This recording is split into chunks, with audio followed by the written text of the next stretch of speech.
Yes. रस्त्यावर जर एखादी अनोळखी व्यक्ती आपल्याला येऊन धडकली तर कदाचित आपण थोडं हसून पुढे जाऊ, पण आपल्याच घरातल्यांनी, आपल्याच आजूबाजूच्या लोकांनी, आपल्यासाठी महत्वाच्या असणाऱ्या लोकांनी जर एखादी गोष्ट आपल्याला एक दोनदा सांगितली किंवा एखादी छोटीशी चूक केली किंवा आपल्यापेक्षा लहान व्यक्तींनी आपलं ऐकलं नाही, तर आपल्याला अचानक सगळ्यात जास्त राग येतो.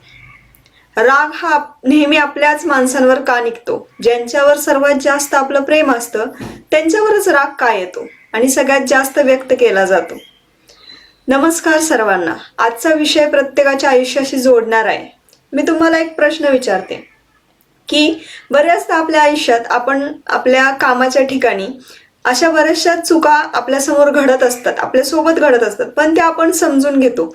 पण आपल्या घरात आईने जर एखादी गोष्ट दोनदा सांगितली, दोनदा विचारली किंवा एखादी छोटीशी चूक झाली घरातल्या व्यक्तीकडनं किंवा आपल्या मुलांनी आपलं ऐकलं नाही, तर आपल्याला अचानक राग येतो. अनोळखी व्यक्तीशी आपण शांत असतो, पण आपल्याच माणसांवर आपल्याला जास्त राग जास्त का निघतो? तर एक म्हण मराठी आठवते की आपला माणूस आहे म्हणून चालतं, असं आपण म्हणतो. ही म्हण प्रेम दाखवते, पण कधी कधी याच विचारांमुळे आपल्या माणसांनाच आपण सगळ्यात जास्त दुखावतो. आणखी एक वाक्य तुम्ही ऐकलं असेल की बाहेर देव घरात रावण. म्हणजेच बाहेर आपण अत्यंत संयमी असतो, पण घरातल्या भांडणांवर, आपल्या भावनांवरचं नियंत्रण आपलं सुटतं. यामागे काय कारण आहे आणि आज आपण ते समजून घेणार आहे, कसं आपण त्याला हँडल केलं पाहिजे. कारण नंबर 1, सगळ्यात पहिलं कारण आपला हा राग असा व्यक्त होण्याचं, सुरक्षित नात्यात आपल्या भावना बाहेर येतात, व्यक्त होतात. म्हणजे जिथं आपलं मन सुरक्षित फील करतं, सुरक्षित त्याला वाटतं, जिथे आपल्याला मुखवटा आपला काढता येतो, अशा ठिकाणी आपला राग हा व्यक्त होतो.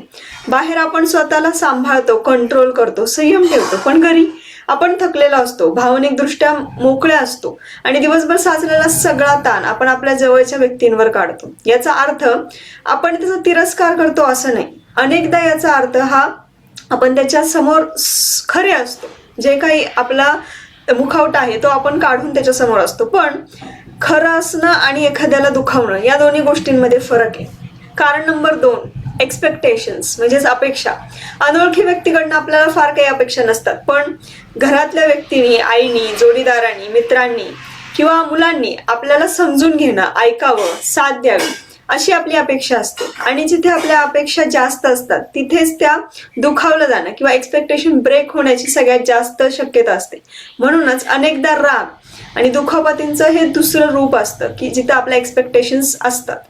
कारण नंबर 3 म्हणजेच न बोललेल्या भावना, की या हिलिंग सेशन्स मध्ये आपण पुन्हा पुन्हा डिस्कस करतोय की अनप्रोसेस, अनएक्सप्रेस म्हणजे ज्या गोष्टी आपण प्रोसेस नाही केलेल्या किंवा एक्सप्रेस नाही केलेल्या, त्या भावना अशा अचानक छोट्याशा गोष्टींवर उफाळून येतात. कधी कधी आपण थेट बोलत नाही, आपण स्वतःला जे काही म्हणायचंय ते म्हणत नाही. मला वाईट वाटलं, मला मदत हवी आहे किंवा मला कोणाचा तरी सपोर्ट किंवा साथ हवी आहे, हे सगळं म्हणण्याऐवजी आपण त्या गोष्टी दाबून ठेवतो, तशाच ठेवतो आणि एक दिवस छोट्याशा गोष्टींवर आपल्याला मोठा राग येतो. कारण राग हा अचानक काही निर्माण होत नाही, तो साचत आलेला असतो आणि त्या छोट्याशा गोष्टींवर तो त्याची लिमिट क्रॉस होते. म्हणजेच एखाद्या पात्राचं, एखाद्या भांड्याचं जसं लिमिट आहे, एका लिमिट पर्यंत आपण गोष्टी स्टोअर करू शकतो, त्या साचवून ठेवू शकतो. पण या एखाद्या छोट्याशा थेंबाने सुद्धा त्या भांड्यातील सगळं पाणी बाहेर सांडायला सुरुवात होते. कारण नंबर 4, आपण दिवसभराचा थकलेलो असतो. शारीरिक थकवा, मानसिक थकवा, जबाबदाऱ्या, चिंता या सगळ्यांमुळे आपली सहनशक्ती हळूहळू कमी होते आणि दिवसाच्या शेवटी आपल्याला एक छोटीशी गोष्ट ही खूप जास्त मोठी वाटते. मराठीत म्हणतात, जसं मी आता एक्झाम्पल सांगितलं, उदाहरण दिलं की भरलेल्या भांड्यात अजून एक थेंब पडला की ते बाहेर ओसंडतच. राग हा शेवटचा छोटीशी चूक किंवा शेवटची छोटीशी घटना ही त्या थेंबाचं काम करते. भांड खरं तर आधीपासूनच भरलेलं आहे, पण त्या थेंबामुळे त्यातलं सगळं पाणी हे बाहेर सांडायला लागतं. म्हणजेच आपला राग हा ओव्हरफ्लो होतो. आपण आपल्या रागाच्या मागची भावना पाहत नाही, हे 5वं कारण. म्हणजे प्रत्येक रागामागे एक भावना असते. रागामागे भीती असू शकते, दुःख असू शकतं, एकटेपणा असू शकतो किंवा नाकारले गेल्याची म्हणजेच रिजेक्शनची भावना असते. त्यामुळेच आज आपण स्वतःला विचारायचंय की मला खरंच राग आलाय की मला काही दुखापत झाली, म्हणजेच काहीतरी डॅमेज आहे ज्याच्यामुळे हा राग आपण एक्सप्रेस करतो. आता एक छोटीशी गोष्ट, एक लहान मुलगा रडत होता. आई म्हणाली की त्याला रडू नको, पण फॅमिलीमधल्या दुसऱ्या व्यक्तीने त्याला जवळ घेऊन विचारलं आणि म्हणाला की रड, मी आहे. थोड्या वेळाने तो आपोआप शांत झाला. तर असं का? कारण त्याच्या अश्रूंना जागा मिळाली. त्याला थांबवण्यापेक्षा त्यांनी त्याला एम्ब्रेस केलं, म्हणजेच त्याला सपोर्ट केला. आता आपल्या रागाचंही तसंच आहे. रागाला फक्त आपल्याला थांबवायचं नाही, तर त्यामागची वेदना आपल्याला ऐकायची. आता हे होप नो ओपनो ही जी टेक्निक आपण आपल्या हिलिंग सेशन मध्ये घेतोय, त्याच्यामध्ये आपण आपल्या रागाशी लढणार नाही, तर आपल्या रागालाच विचारणार आहे, म्हणजे स्वतःला विचारणार आहे की तू मला काय सांगायला आलायस, की आपल्यामध्ये काय बदल घडवून आणायला आलायस. आणि मनातल्या मनात हा प्रश्न विचारल्यानंतर आपल्याला होप नो ओपनोची आपली 4 वाक्य म्हणायची आहेत. I am sorry, please forgive me, thank you, I love you. आता ह्या 4 वाक्य पुन्हा पुन्हा आपण या सेशन मध्ये म्हणणार आहोत. कारण का, रामदासांनी म्हणलेलंच आहे की ज्याचा जप ते प्राप्त. की एखादी गोष्ट जर आपण एखाद्या गोष्टीची चिंता सतत करत असू तर ती चिंता आपल्याला प्राप्त होते. आता ह्या 4 वाक्यांनी आपल्यामध्ये कृतज्ञता, सॉरी म्हणण्याची भावना आणि प्रेम, ह्या तिन्ही भावना आपल्या मनामध्ये सुदृढ होतात. म्हणजेच त्याचं एक रोप लावलं जातं आणि ते हळूहळू आपण वाढवतोय, त्याला हळूहळू खत पाणी घालतोय. म्हणजे स्वतःच्या मनालाच हळूहळू सांगतोय की तू वर्दी आहेस, तू पात्र आहेस. आपण स्वतःचा सेल्फ डाऊट, सेल्फ रिस्पेक्ट हा वाढवण्यासाठी आणि सेल्फ डाऊट कमी करण्यासाठी हे हिलिंगच्या टेक्निक यूज करतो. आणि ज्या काही अनप्रोसेस्ड इमोशन आहेत, हे जे ट्रॅफिकचं काम करतात, जसं आपण हे उदाहरण आधी बघितलेलं आहे की जर पॉइंट ए पासून पॉइंट बी पर्यंत आपल्याला जायचं असेल आणि रस्ता फक्त 5 मिनिटाचा असेल, पण जर त्या 5 मिनिटाच्या रस्त्यामध्ये खूप सारं ट्रॅफिक असेल, ट्रॅफिक जॅम असेल, म्हणजेच ब्लॉक असेल, तर काय होईल, तर तोच 5 मिनिटाचा रस्ता पार करायला आपल्याला अर्धा तासही लागू शकतो. सो ह्या आपल्या होप नो ओपनोचे टेक्निक्स काय करतात किंवा हिलिंग काय करतं, तर हा जो मधला जो काही ब्लॉक आहे किंवा ट्रॅफिक आहे ते आपण क्लीन करतोच. म्हणजेच आपल्या अनप्रोसेस्ड भावना ह्या कचऱ्या रूपाने किंवा ह्या ट्रॅफिकच्या रूपाने आपल्या आयुष्यात असतात. आणि एखादी गोष्ट छोटीशी साध्य करायची असते किंवा आपल्याला ऍक्शन घ्यायची असते, कृती करायची असते, पण त्यापासून आपल्याला ते थांबवून ठेवतं किंवा खूप जास्त काळ लागतो ती छोटीशी कृती घडण्यासाठी किंवा छोटासा रिझल्ट क्रिएट करण्यासाठी. सो ते एवढा वेळ का लागतो, तर मध्ये खूप सारं ट्रॅफिक आहे. तेच ट्रॅफिक म्हणजेच हा राग जो आपण मनामध्ये खूप जास्त साठवून ठेवलाय, त्याच्यामुळे खूप जास्त मनामध्ये आपल्या हे ट्रॅफिक, हा कचरा निर्माण झालेला आहे, तोच आपण हळूहळू हा बाजूला करणार आहे. त्याच्यामुळे काय होईल, तर एक आपलं डोकं हे शांत होईल, क्लिअर माइंडसेट आपला असेल, म्हणजेच आपल्या डोक्यात काहीही कन्फ्युजन नसेल. जेव्हा आपल्याला राग व्यक्त करायची गरज वाटेल तेव्हा आपण त्या रागाचा वापर करणारच आहोत. पण अनवॉन्टेड जो राग आहे, जो तुम्हालाही एक्सप्रेस नाही करायचा आहे, तुम्हालाही माहिती आहे की त्या परिस्थितीत तुम्ही खूप जास्त मोठ्याने बोलणं किंवा रागावणं हे काही त्याच परिस्थितीचं सोल्युशन नाही, पण तरी हा अनकंट्रोल्ड राग जेव्हा आपल्याला येतो, ज्याच्यावर आपलं नियंत्रण नसतं, तेव्हा नक्कीच ते पात्र खूप जास्त आधीपासून भरलेलं आहे. सो ते पात्र आपण हळूहळू रिकामं करणार आहे. सो आता आपण आपल्या हिलिंग सेशनला सुरुवात करूया. या हिलिंग सेशनमध्ये मी एक तुम्हाला म्युझिक शेअर करते की ज्याच्या सोबत आपण आपले हिलिंग स्टार्ट करू. ओके, सो तुम्हाला म्युझिक हे ऐकायला येत असेल. आता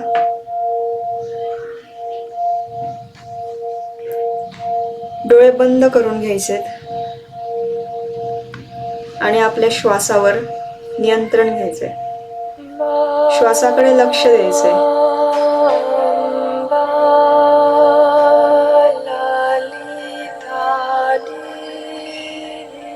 श्वास कसा आत येतोय, बाहेर जातोय.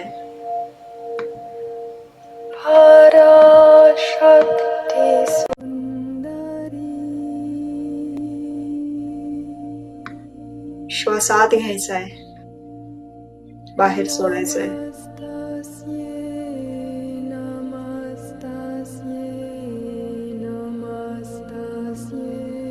श्वास आत घ्यायचा आहे आणि बाहेर सोडायचंय.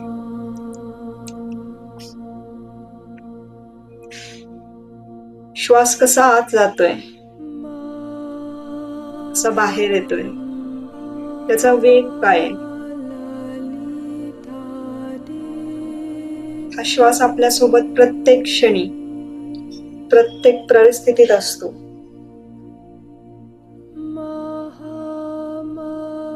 आज त्याच्याकडे आपण प्रेमाने बघणार आहोत.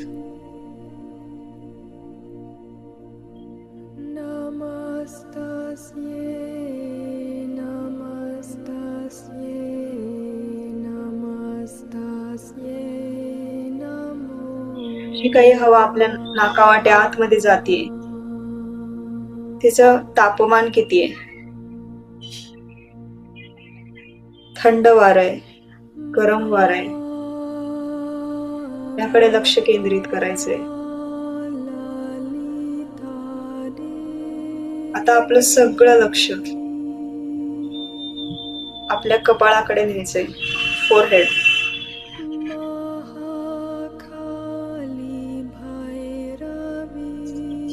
आणि फोरहेडचे सगळे मसल्स रिलॅक्स झाले असं इमॅजिन करायचं. केसाखालची सगळी त्वचा रिलॅक्स झाली.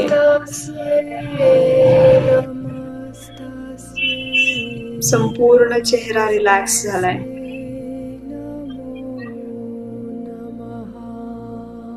डोळे, नाक, गाल, कान, संपूर्ण डोकं रिलॅक्स झाले.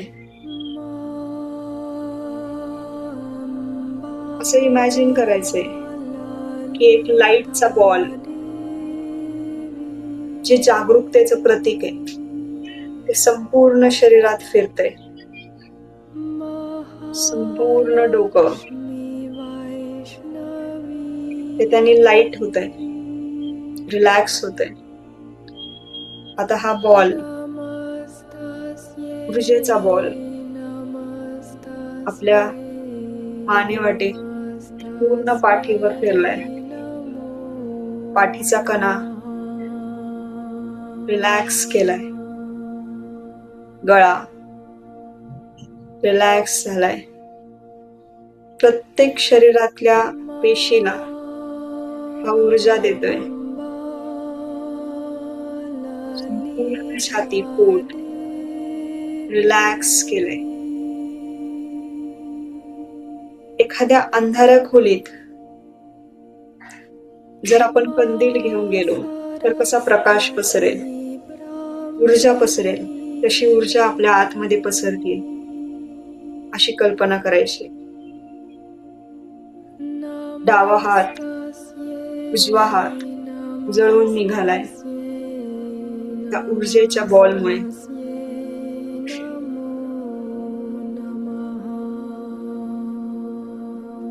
पोट, कंबर रिलॅक्स झाली.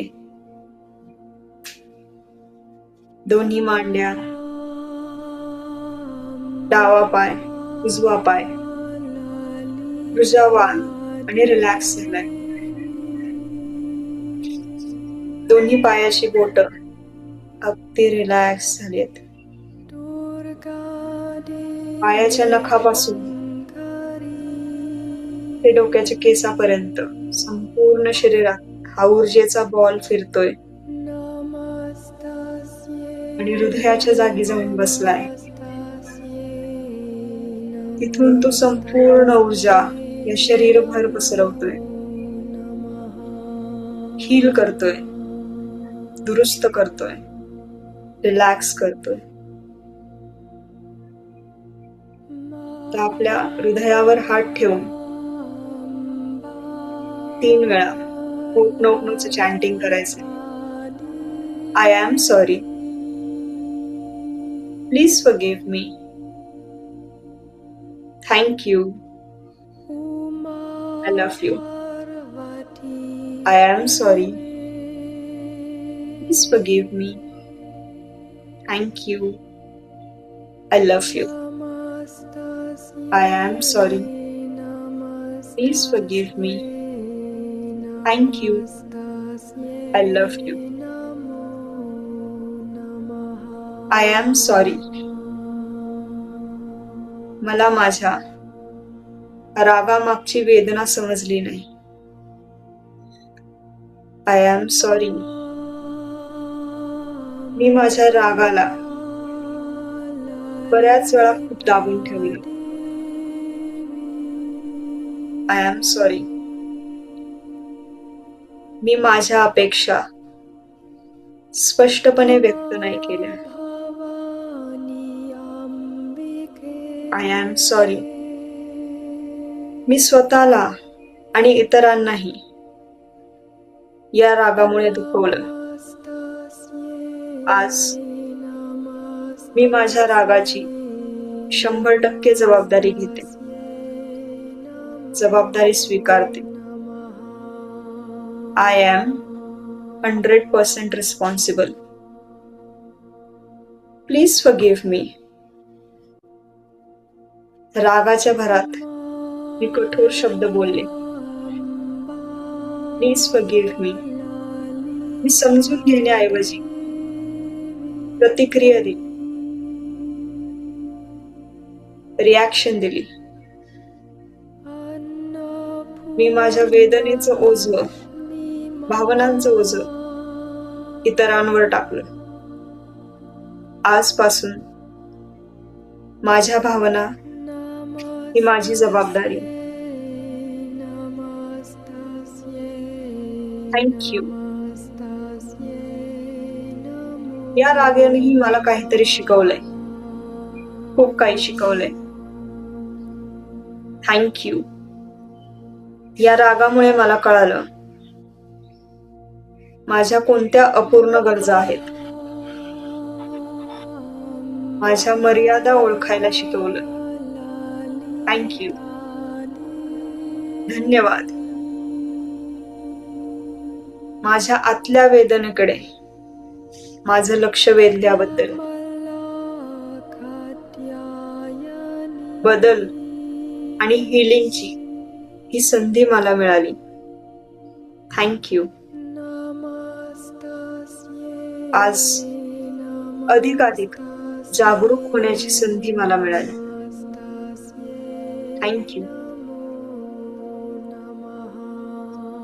राग असूनही मी स्वतःवर 100% प्रेम करते. हा राग माझ्यात असूनही मी प्रेमासाठी पात्र आहे. I love you.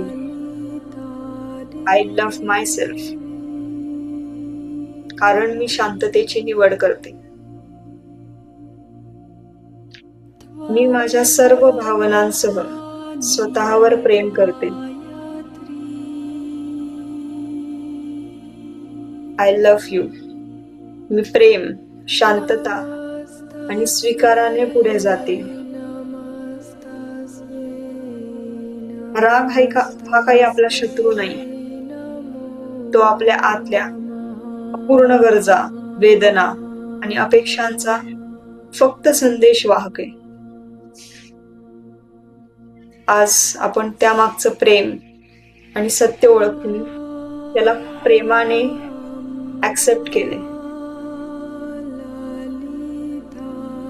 I accept myself the way I am.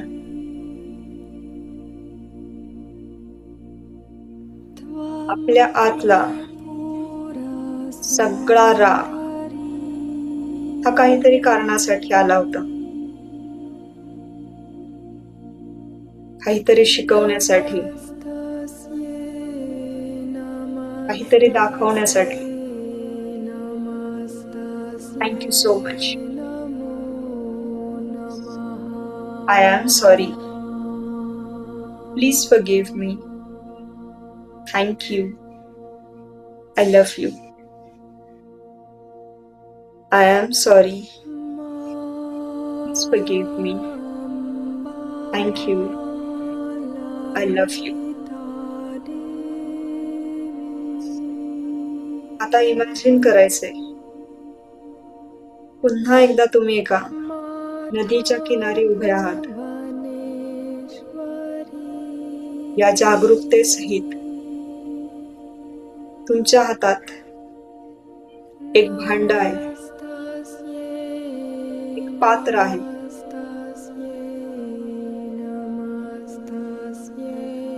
आपल्या शरीरात जिथे कुठे वेदना आहे, काही अनइझीनेस आहे, तो ओळखायचा आहे. डोक्याच्या केसापासून पायाच्या बोटांपर्यंत जिथे कुठे जडपणा असेल तिथे एक तुमचा नावडतीचा रंग द्यायचा आहे.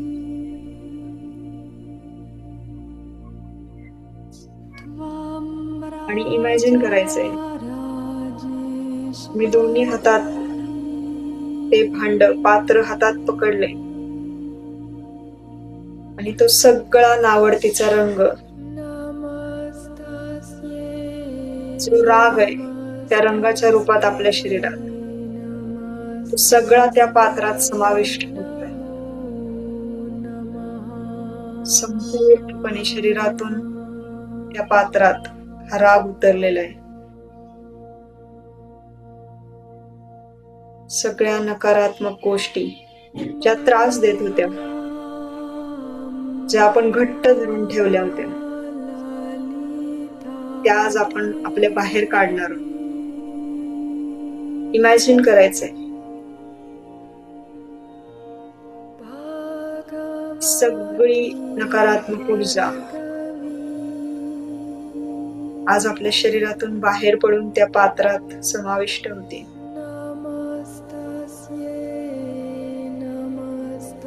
अगदी शेवटच्या थेंबापर्यंत तो राग आपण आपल्या शरीरातून, मनातून, डोक्यातून बाहेर काढतो. त्याला आज आपण एक रूप दिलंय, एक रंग दिलाय. रंग संपूर्णपणे आपल्या शरीराच्या बाहेर पडतोय ऊर्जेच्या रूपाने. पात्र संपूर्ण भरलंय आणि ते आता समोरच्या नदीत आपण सोडून देणार आहोत. त्याआधी या रागाला आपण धन्यवाद देणार आहोत. आय एम सॉरी, मी तुझा तिरस्कार केला. प्लीज फॉरगिव्ह मी. मी तुला समजून नाही घेऊ शकले. Thank you. या रागामुळेच मला बऱ्याच गोष्टी शिकायला मिळाल्या. आज मी त्या सगळ्या गोष्टी अनुभवतेय आणि प्रेमाने तुझं विसर्जन करते. आता हळूहळू या पात्रातलं त्या रंगाचं पाणी हे त्या नदीत ओतून द्यायचे. संपूर्णपणे ते पात्र रिकामं झालंय.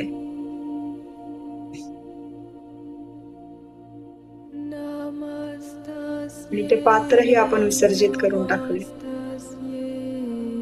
त्या नदीतून लांब दूरपर्यंत राग वाहत चाललाय, एकदम लांब. आणि काहीच क्षणात तो दिसेनासा झालाय. समोर उरलंय ते फक्त स्वच्छ नितळ पाणी. ज्यात तुम्हाला स्वच्छ दिसताय. चेहऱ्यावर स्माइल आहे. आणि त्या पाण्यात पाय सोडून तुम्ही बसलेला आहात.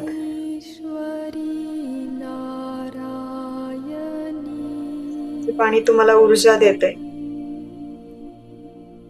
संपूर्ण शरीरात पांढऱ्या रंगाची ऊर्जा प्रवेश करते.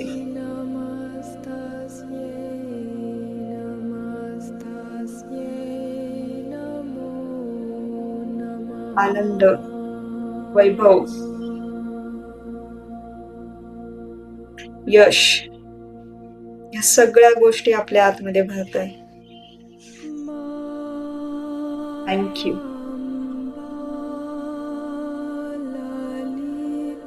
सगळी पॉझिटिव्ह एनर्जी आपल्या आतमध्ये भरत चालली. दोन्ही पायाची बोट, टाच, छोटा या ऊर्जेने भरलेला आहे. घोट्यापासून गुडघ्यापर्यंतचा पाय, दोन्ही मांड्या, कंबर, या ऊर्जेने भरून चालली. पोटीपोट, संपूर्ण पोट, पाठ, मनका ऊर्जेने भरत चाललाय.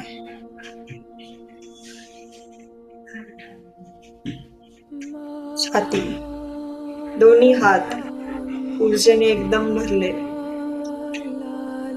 संपूर्ण ऊर्जा ही शरीरामध्ये पसरते, अगदी त्या प्रकाशासारखी. दोन्ही हात ऊर्जावान झालेत. आपला घसा, मान, जिथे आपलं यश, या कामाची प्रगती असते,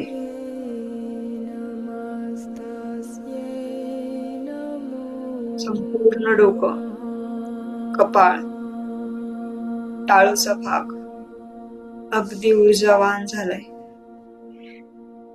सगळ्या गोष्टी हील करण्याची ही ऊर्जा आता जागरूक झाली आहे.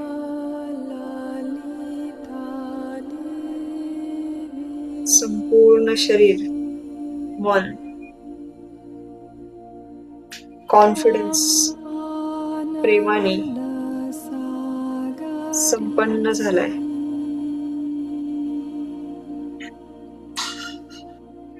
स्वतःला म्हणायचंय, माझा तुझ्यावर विश्वास आहे. तू प्रेमासाठी पात्र आहेस. सगळ्या यशासाठी पात्र आहेस. ज्या काही संधी उपलब्ध आहेत त्या माझ्याकडे चालून येत आहेत.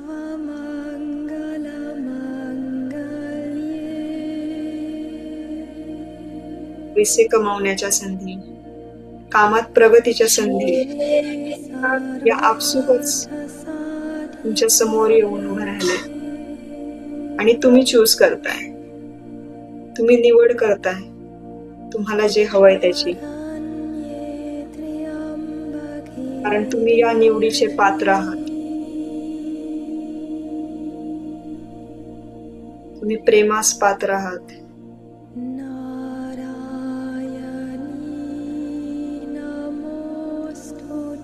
या विश्वानी, या जगात आपल्याला पाठवण्यासाठी पात्र समजलं. म्हणूनच आपण जन्माला आलोय. त्यामुळे सगळ्या प्रेमासाठी, संपत्तीसाठी, अनुभवांसाठी, नात्यांसाठी आपण पात्र आहोत.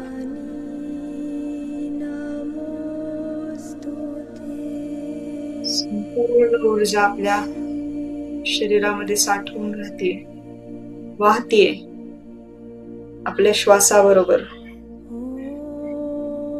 पायापासून डोक्यापर्यंत, डोक्यापासून पायापर्यंत असं समुद्राचं पाणी वाहत राहतं.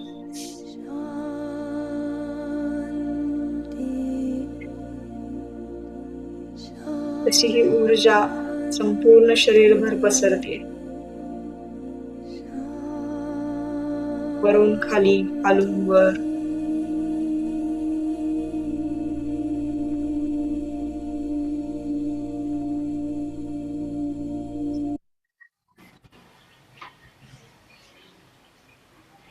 आपले दोन्ही हात एकमेकांवर रब करायचेत, चोळायचेत, चोळत राहायचेत. या विश्वातली संपूर्ण ऊर्जा ही आपल्या दोन्ही हातात तयार होतीये, जमा होतीये. आणि ही सगळी ऊर्जा जी आपण आता एक्सपिरियन्स केली, सगळी ऊर्जा आपल्या चेहऱ्यावरून फिरवून घ्यायची.